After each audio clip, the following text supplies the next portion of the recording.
صحیفہ کاملہ دعائے صبح و شام کی تشریح۔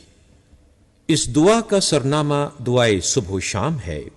جس میں اختلاف شب و روز کی کرشمہ سازی، اوقات کی تبدیلی و تنوع کی حکمت اور قدرت کے ارادہ و مشیت کی کارفرمائی کا ذکر فرمایا گیا ہے، اور حسن عمل، شکر نعمت، اتباع سنت، ترک بدعت، امر بالمعروف و نہی عن المنکر، اسلام کی طرفداری و حفاظت، باطل کی تذلیل و سرکوبی، حق کی نصرت و حمایت، ارشاد و ہدایت میں سرگرمی اور کمزور و ناتواں کی خبرگیری کے لیے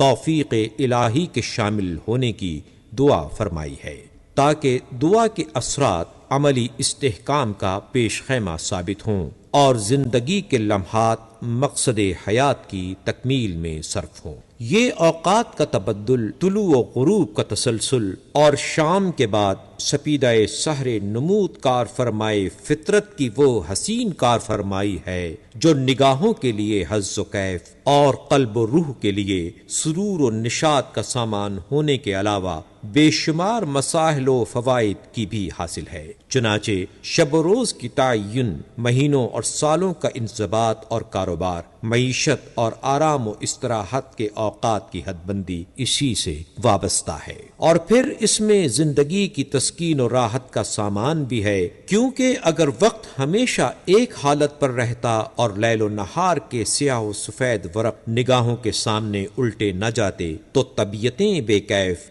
دل سیر اور زندگی کے لیے دل بستگی کے تمام ذرائع ختم ہو جاتے اور حسن یک رنگ آنکھوں میں کھٹکنے لگتا اور نغمہ بے زیر و بم ببال گوش ہو جاتا، کیونکہ انسان کی تنوع پسند طبیعت یکسانی و یک رنگی کی حالت میں جلد اکتا جاتی ہے۔ اس لیے قدرت نے انسانی طبیعت کے خواص کے مطابق شب و روز کی تفریق قائم کر دی، تاکہ شام کے بعد صبح اور صبح کے بعد شام کا انتظار زندگی کی خستگیوں اور اس کی مسلسل الجھنوں اور پریشانیوں سے سہارا دیتا ہے۔ چنانچہ قدرت نے اختلاف شب و روز کی مصلحت کی طرف متوجہ کرتے ہوئے ارشاد فرمایا۔ باری تعالیٰ کا ارشاد ہے، اگر خدا تمہارے لیے قیامت کے دن تک دن ہی رکھتا تو اللہ کے علاوہ اور کون ہے جو تمہارے لیے رات لاتا کہ تم اس میں آرام کرو؟ کیا تم اتنا بھی نہیں دیکھتے؟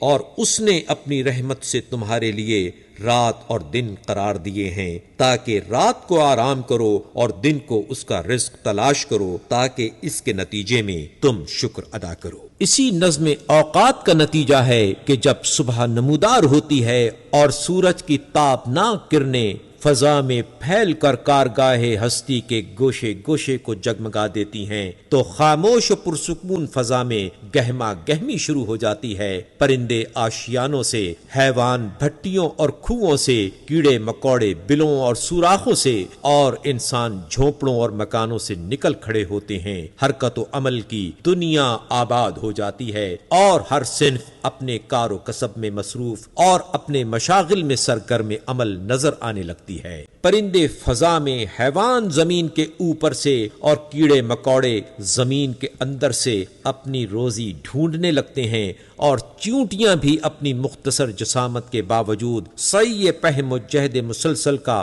وہ مظاہرہ کرتی ہیں کہ انسانی عقلیں دنگ رہ جاتی ہیں۔ دھوپ ہو یا سایہ، نہ محنت سے جی چراتی ہیں، نہ مشقت سے منہ موڑتی ہیں، اور ہر وقت دوڑ دھوپ کرتی اور طلب و تلاش میں مصروف نظر آتی ہیں۔ غرض کائنات کی ہر چھوٹی سے چھوٹی اور بڑی سے بڑی مخلوق محنت و کاوش کا اپنا دستور حیات بنائے ہوئے پیٹ پالنے کے لیے بھاگ دوڑ کرتی ہے، اور کمزور سے کمزور حیوان بھی یہ گوارا نہیں کرتا کہ جب تک اس کے ہاتھ پاؤں میں سکت ہے بیکار پڑا رہے اور اپنے ہم جنسوں سے بھیک مانگے اور ان کے آگے ہاتھ پھیلائے۔ یہ حیوانی سیرت انسانی غیرت کے لیے ایک تازیانہ ہے اور انسان کے لیے ایک داعیہ فکر ہے کہ جب حیوان اس کی سطح سے کہیں پستر ہونے کے باوجود سوال میں آر محسوس کرتا ہے تو وہ اپنے ہم جنسوں کے آگے کس طرح ہاتھ پھیلانا گوارا کر لیتا ہے۔ انسانی بلندی کا تقاضا تو یہ ہے کہ اپنے قوت بازو سے کمائے اور سوال کی ذلت اور احتیاج کی نقبت سے عزت نفس پر حرف نہ آنے دے۔ وہ افراد جو تن آسانی کی وجہ سے بیکار پڑے رہتے ہیں وہ آرام و سکون کی حقیقی لذت سے یکسر محروم رہتے ہیں۔ سچی راحت اور اصلی سکون تو محنت و مشقت کے بعد ہی حاصل ہوتا ہے۔ سائے کی قدر و قیمت کو وہی جان سکتا ہے جو سورج کی تمازت اور دھوپ کی تپش میں مصروف کار ہو، اور ٹھنڈی ہوا کے جھونکوں سے وہی کیف اندوز ہو سکتا ہے جو گرمی وحدت کی شعلہ باریوں میں پسینے سے شرابور ہو، اور رات کو پرسکون لمحات اس کے لیے سکون اور راحت کا پیغام ثابت ہو سکتے ہیں۔ جس کا دن محنت و جفا کشی کا حامل ہو، چنانچہ ایک ٹوکری ڈھونے والا مزدور، چلچلاتی دھوپ میں ہل چلانے والا کسان جب دن کے کاموں سے فارغ ہوتا ہے تو فطرت پوری فراق حوصلگی سے اس کے لیے سر و سامان راحت مہیا کر دیتی ہے۔ سورج کا چراغ گل ہو جاتا ہے،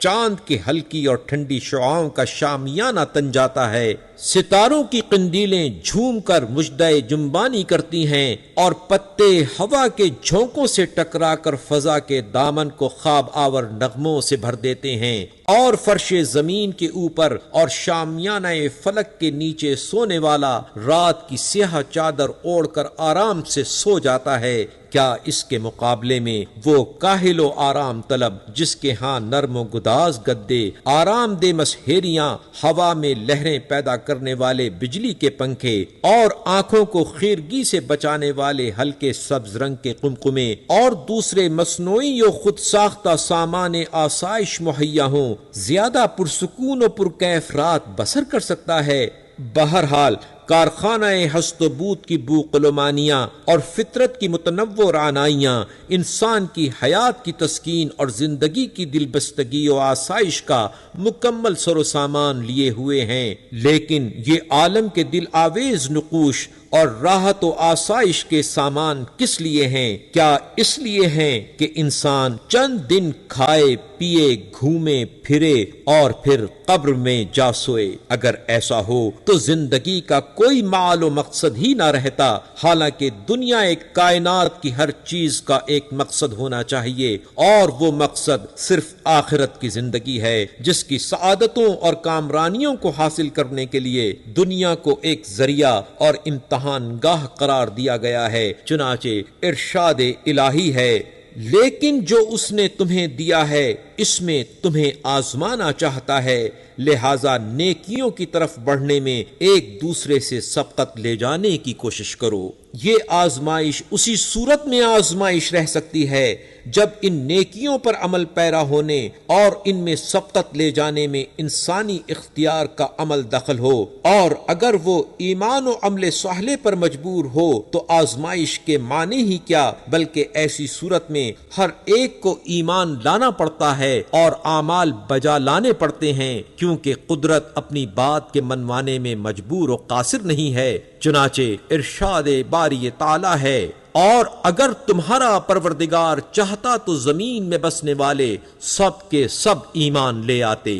بے شک کائنات کا ہر ذرہ اس کی مشیت کے تابع ہے، اس طرح کہ کوئی اس کے محیط اقتدار سے باہر نہیں ہے، وہ زمین ہو یا اس پر چلنے پھرنے والی مخلوق، پہاڑ ہوں یا ان کے دامن میں معدنیات، دریا ہوں یا ان میں رہنے والی مچھلیاں، سمندر ہوں یا ان میں عنبر، مونگے اور موتیوں کے خزانے، فضا ہو یا اس میں پرواز کرنے والے پرندے، بادلوں کے لکے ہوں یا ان میں امڑتے ہوئے پانی کے ذخیرے، چاند سورج ہوں یا ان کی جوہری شعاعیں، ستارے ہوں یا ان کی مخصوص تاثیریں، فرشتے ہوں یا ان کی سرگرمیاں، سب ہی تو اس کی مشیت کے اندر جکڑی بندھی ہوئی ہیں۔ اگر انسان بھی اعتقاد و اعمال میں اسی طرح بے بس ہوتا اور مشیت ہر ایک کو ایک مخصوص طریقہ کار کا پابند بنا دیتی تو جزا و سزا بیکار ہو جاتی۔ حالانکہ قانون مکافات کی روح سے جزا و سزا سے دوچار ہونا ضروری ہے، جیسا کہ ارشاد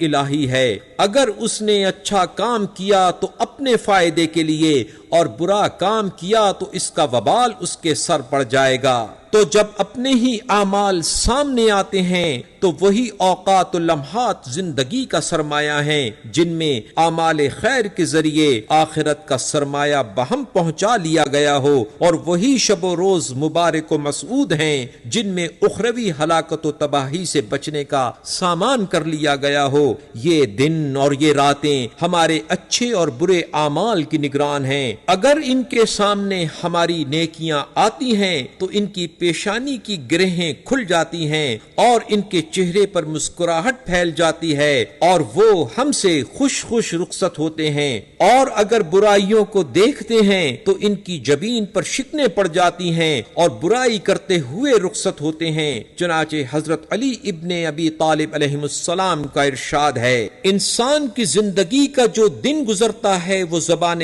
حال سے خطاب کرتے ہوئے اس سے کہتا ہے کہ تیرے لیے نیا دن اور تیرے اعمال کا گواہ ہوں، لہذا زبان و اعضاء سے نیک عمل کرو، میں اس کی قیامت کے دن گواہی دوں گا۔ لہذا صبح کو پرسکون فضا اور ستاروں کی ٹھنڈی چھاؤں میں آنے والے دن کا استقبال اس دعا سے کیا جائے تاکہ کم از کم اس دن تو اس دعا کے تاثرات ہماری زندگی پر چھائے رہیں اور فکر و عمل کی پاکیزگی ہمارے تصورات پر محیط رہے، اور یہی اس دعا کا مرکزی نقطہ نگاہ ہے۔